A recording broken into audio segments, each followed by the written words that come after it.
नमस्कार, मी मनीषा आणि तुम्ही पाहत आहात लोकनेता न्यूजची टुडे टॉप स्टोरी।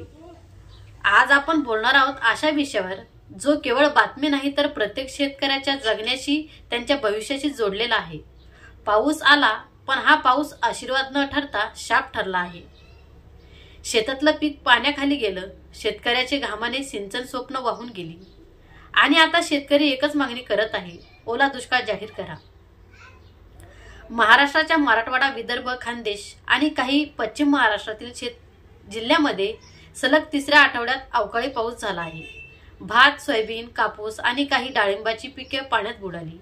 फक्त खरीपच नव्हे तर रब्बी हंगामाची तयारी देखील धोक्यात आली आहे। अधिकृत आकडेवारीनुसार राज्यातील लाखो हेक्टरी क्षेत्रातील पीक मोठ्या प्रमाणावर खराब झालं आहे। पावसाने थेट नुकसान किती झालंय याचा पंचनामा अजून सुरू आहे, पण शेतकरी म्हणतात आम्हाला पंचनाम्याची वाट नको, तात्काळ मदत हवी। अनेक शेतकरी संघटनांनी स्पष्ट इशारा दिला आहे, दिवाळीपर्यंत ओला दुष्काळ जाहीर करा, अन्यथा तीव्र आंदोलन उभारलं जाईल। ग्रामीण भागात जाऊन पाहिलं तर शेतकरी हातास दिसतात। एका शेतकऱ्याने सांगितलं, साहेब आम्ही पेरलं ते बुडालं, उगवलं पीक नष्ट झालं, आता खायचं काय, कर्ज फेडायचं कसं। दुसरा प्रश्न विचारतो, सरकारला आमचं दुःख दिसत नाही का, केवळ कागदावर पंचनामे करायचे, तेही महिनाभरानंतर आम्हाला तात्काळ आर्थिक मदत मिळाली पाहिजे।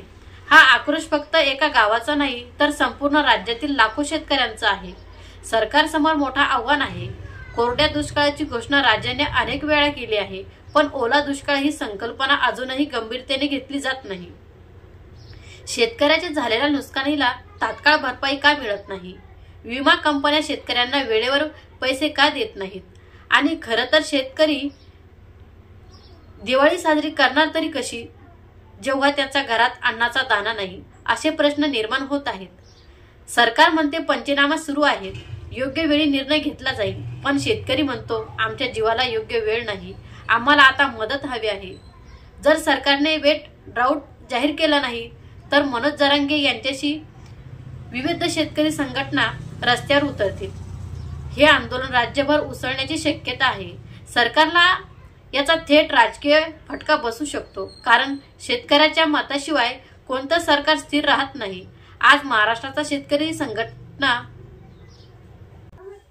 संकटात आहे, त्याला फक्त शब्द नको तर कृती हवी आहे। सरकारच्या घोषणांमध्ये आणि प्रत्यक्ष जमिनीवर काय होतंय यात फरक आहे, आणि तोच प्रश्न आज प्रत्येक शेतकरी विचारत आहे, सरकार आम्हाला वाचवणार कधी। लोकनेता न्यूज या प्रश्नाला वाचा फोडत राहील। तुम्हाला काय वाटतंय, सरकार दिवाळीपूर्वी वेट ड्राऊट जाहीर करेल का? तुमचं मत आम्हाला कमेंटमध्ये नक्की कळवा। मी आहे मनीषा आणि तुम्ही पाहतात लोकनेता न्यूज। भेटूया पुढच्या टॉप स्टोरीत, तोपर्यंत नमस्कार।